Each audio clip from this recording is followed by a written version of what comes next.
آج کل 24 گھنٹوں کے اندر ان کو ایک اسپیشلسٹ بھی دیکھے گا ٹھیک اور ان کے سکینز بھی کرائیں گے.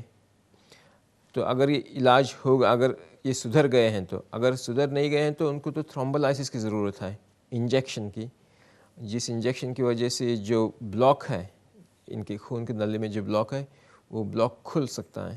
ٹھیک ہے ٹھیک ہے، بہت سی باتیں ہوں گی. ٹیلی فون لائن کی طرف ہی چلتے ہیں. آئیے بات کرتے ہیں بلیک بن سے. مسعود صاحب ہمارے ساتھ اس وقت موجود ہیں. السلام علیکم مسعود بھائی.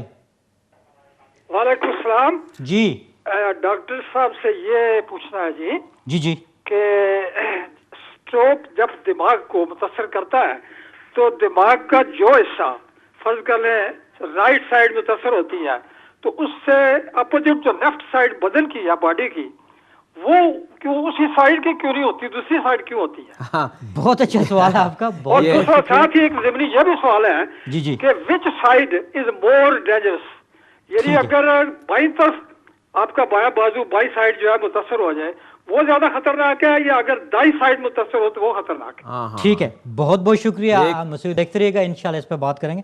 بڑا اچھا سوال ہے کہ آپ نے کہا کہ ایک سائڈ افیکٹ ہوتی ہے.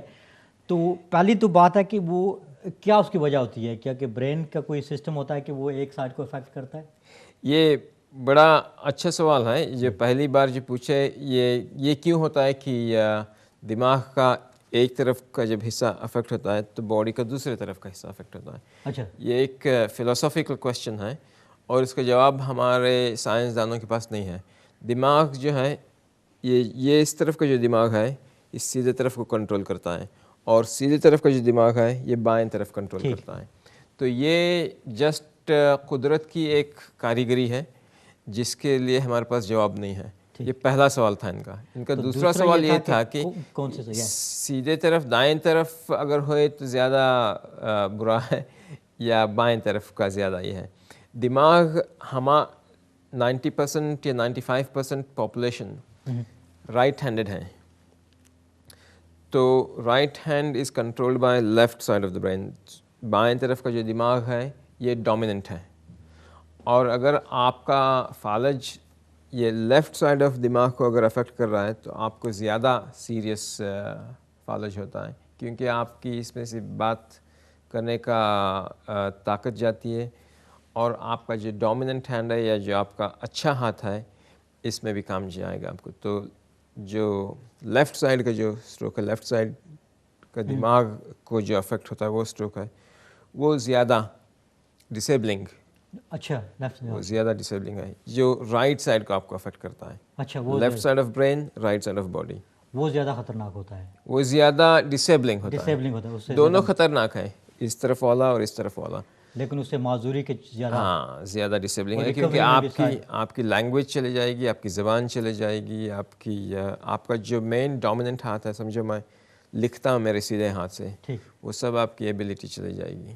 بالکل بہت اچھی بات ہے. اور بہت سے سوال بھی آپ کر رہے ہیں اور آپ کے سوالوں کے جواب بھی ہم دیتے رہیں گے. اسکرین پہ ایک نمبر آ رہا ہے، اس پہ آپ سوال کر سکتے ہیں اسٹروک کے حوالے سے، برین اسٹروک کے حوالے سے. اور آپ یہ بھی پوچھ سکتے ہیں، ہمارے اسپیشلسٹ جو ڈاکٹر اس وقت موجود ہیں تو ان سے بات کرتے ہیں. آئیے آپ کی کالز بھی لیتے رہیں گے. اگر آپ کال کرنا چاہیں تو دو باتیں آپ خیال رکھیں. ایک تو جب کال کریں تو یا تو دوسرے کمرے میں چلے جائیں یا ٹی وی کی آواز تھوڑی کم کر دیجئے. آئیے چلتے ہیں اگلی کال کی طرف. میرے ساتھ اس وقت موجود ہیں محمد جلیل صاحب پریسٹن سے میرے ساتھ موجود ہیں. السلام علیکم جلیل بھائی. السلام علیکم جی، کیا حال ہے آپ کا؟ جی بس جی ٹھیک ہے. مجھے جو فالج ہوا ہے جی پاکستان میں تو وہ سٹوری جب میری بچیاں وہاں تھی انہوں نے بتا دی ہے. تو میں صرف ڈاکٹر صاحب سے یہ پوچھنا ہے کہ میرے ہاتھ اور پاؤں میں سوجل ہے وہ نہیں جاتی. تو 4 منتھ ہو گئے ہیں جی مجھے فالج پاکستان میں ہوا تھا. ابھی میرے شولڈر میں بہت زیادہ پین ہے اور سوجل ہے میرے ہاتھ پہ اور پاؤں پہ. ٹھیک، اس کے بارے میں پوچھنا. تو جلیل بھائی آپ کی کون سی سائڈ کو افیکٹ پڑا ہے؟ رائٹ ہینڈ پہ. رائٹ ہینڈ سائڈ پہ. ٹھیک ہے جلیل بھائی، بہت بہت شکریہ آپ کا فون کرنے کا. پروگرام دیکھتے رہے گا، انشاءاللہ بات کریں گے. جلیل بھائی نے جب بات کی تھی تو ان کی 3 بیٹیوں کی ہم نے ریکارڈنگ کی تھی، وہ بتا رہی تھی اپنے والد صاحب کے بارے میں. تو ان کے 4 مہینے پہلے یہ پاکستان میں تھے، یہ ان کو فالج ہوا ہے. تو کہہ رہے ہیں کہ شولڈر اور اس پہ درد تو ابھی ہے اور اس کے ساتھ ساتھ وہ ان کو سوجن سا ہو جاتا ہے، تو اس کی کیا وجہ ہے اور کیا اس کا علاج ہے؟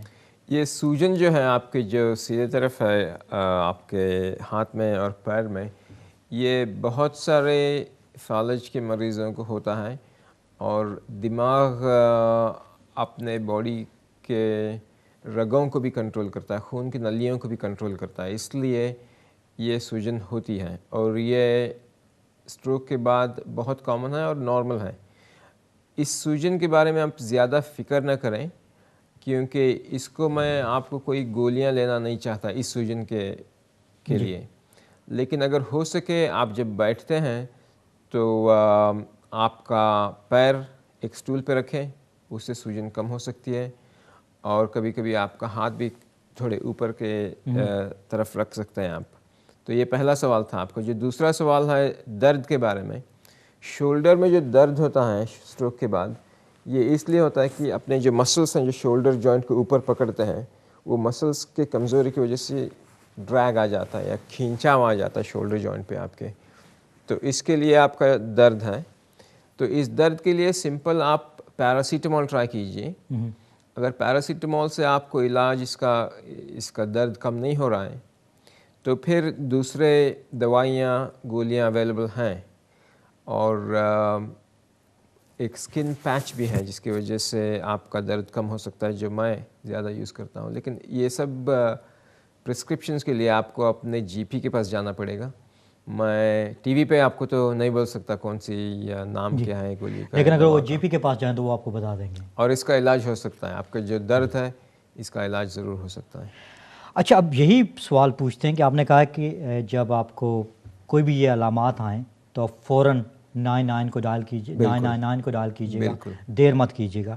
لیکن جیسے جلیل صاحب ہیں اور بہت سے اور بہن بھائیوں سے جب میں بات کر رہا تھا اس پروگرام کی تیاری میں، تو جب وہ ٹریول کر رہے تھے یا پاکستان میں یا انڈیا میں یا بنگلہ دیش میں اپنی فیملی کے ساتھ تھے، تو ان کو فالج اس وقت ہوا، تو جب وہ واپس آئے تو ان کے لیے کیا سسٹم ہے؟ وہی ان کو واپس اپنے جی پی کے پاس جانا پڑے گا یا ہاسپٹل؟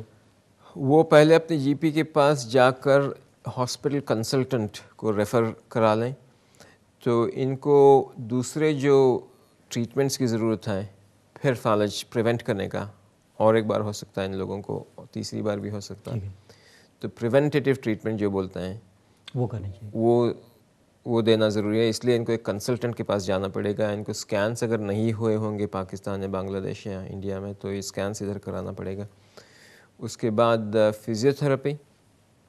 فزیوتھراپی سے بہت امپرومنٹ ہو سکتا ہے، اور جو لوگ لنگڑ کی چلتے ہیں فالج کے بعد، ان کا لنگڑا پن دور ہو سکتا ہے، اچھا، صرف فزیوتھراپی کی وجہ سے ہو سکتا ہے۔ میں یہ نہیں بول سکتا کہ گارنٹی ہر مریض کا علاج ہو سکتا ہے، لیکن بہت سارے لوگوں کا جو چلنا ہے، وہ بہتر ہو سکتا ہے، ان کے ہاتھ کی جو طاقت ہے، یہ سب امپروو ہو سکتا ہے فزیوتھراپی کی وجہ سے۔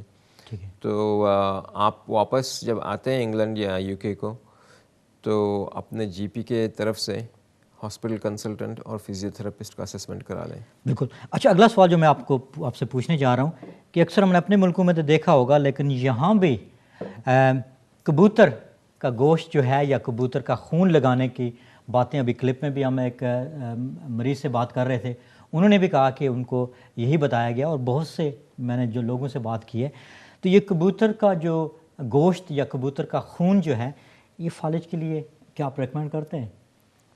میں خود ایک ایسے انڈیا میں ایک ایسے ایریا سے آتا ہوں جہاں جنگلی کبوتر کا خون، وہ بھی پالتو کوئی سفید کبوتر کا نہیں، جنگلی جو گرے جو کبوتر جو گنبدوں پہ اڑتا رہتا ہے، تو لوگ خاص جنگلی کبوتر کے ہنٹنگ پر جاتے ہیں۔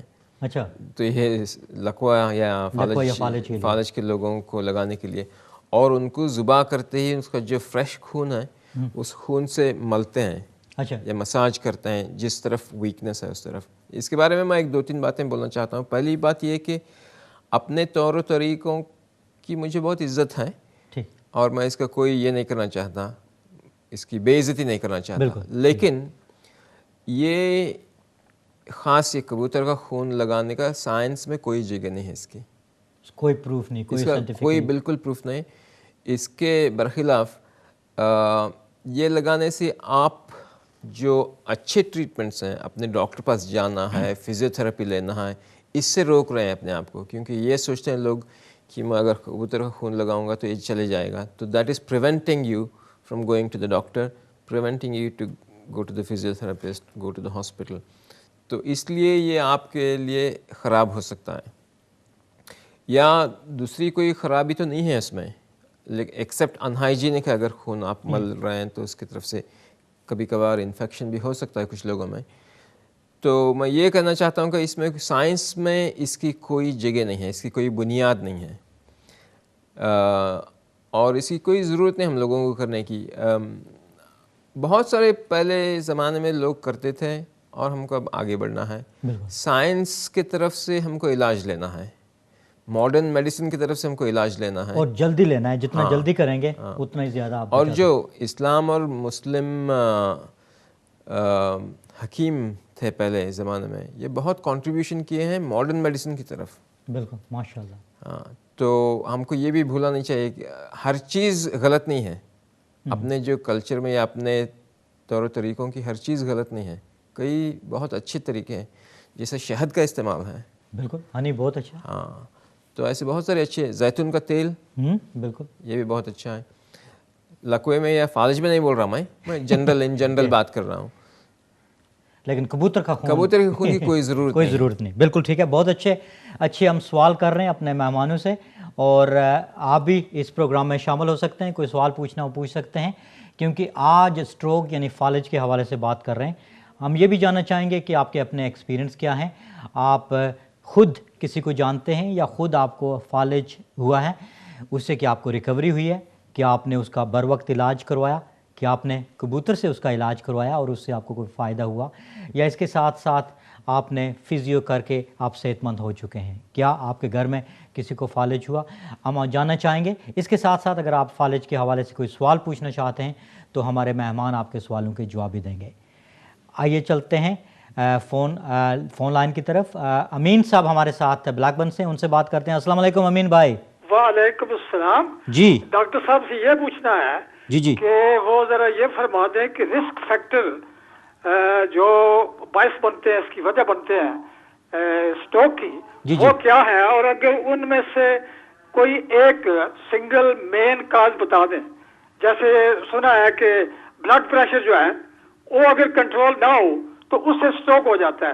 تو بلڈ پریشر کو روکنے کے لیے یا اس سے بچنے کے لیے کیا احتیاط ضروری ہے؟ بہت بہت شکریہ امین بھائی، بہت اچھا سوال ہے. اسی طرف چلتے ہیں جی. رسک فیکٹر کی بات کرتے ہیں کہ کیا رسک فیکٹر ہیں اور سنگل رسک فیکٹر کون سا ہے؟ ہاں، یہ بالکل صحیح سوال ہے اور بہت ایک بڑا ڈسکشن ہے.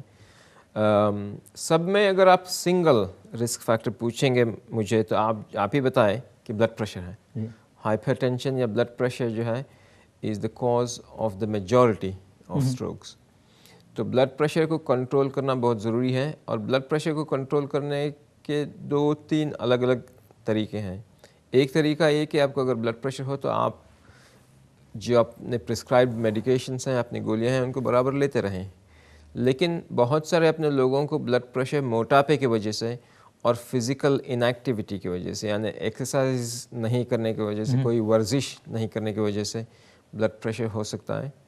موٹاپے کی وجہ سے بلڈ پریشر ہو سکتا ہے. تو اگر آپ ورزش کرتے رہیں، آپ اگر وزن تھوڑا کنٹرول میں رکھیں اپنا، تو بلڈ پریشر اس سے بھی کنٹرول ہو سکتا ہے. تو یہ ایک بات بہت ضروری ہے. اور اسی سے لنکڈ ایک سب میں امپورٹنٹ بات ڈائبٹیز کی، جس کی ہم بات کر چکے ہیں ابھی.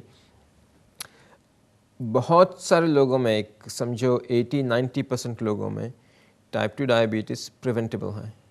اچھا. بہت سارے لوگوں میں ٹائپ 2 ڈائبٹیز اس لیے پریونٹیبل ہے کہ یہ ڈائبٹیز جو ہے موٹاپے کی وجہ سے اور فزیکل انیکٹیویٹی کی وجہ سے ہوتی ہے. تو جیسے میں آپ جسٹ بتا رہا تھا، وزن اپنا کم رکھیں، ایکسرسائز، کھانے پینے کا احتیاط کریں، شکر، نمک اور تیل اور خاص کر گوشت میں جو چربی آتی ہے یا جو چکنا آتا ہے، اس کا بالکل کم کریں. اور مچھلی کھائیں زیادہ،